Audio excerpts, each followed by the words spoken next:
Guten Morgen, alle Geister, Gespenster, Gnome, Zombies und was auch immer gestern noch so umeinander gelaufen ist. Die Pest haben wir auch gehabt bei uns in der Straße von gestern.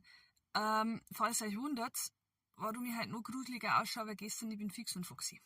Nicht wegen gestern, sondern ich habe mir nämlich vorgenommen, vor ein paar Tagen, ich gehe jetzt so oft wie es geht. Also nicht jeden Tag hautlein, nicht hier, aber so oft es geht schwimmen. Dementsprechend war ich auch heute schon meine 10 Bahnen in der Früh schwimmen. Und mal sagen, also ich bin topfit. Ich schaue zwar aus, weil frisch erwachter Zombie.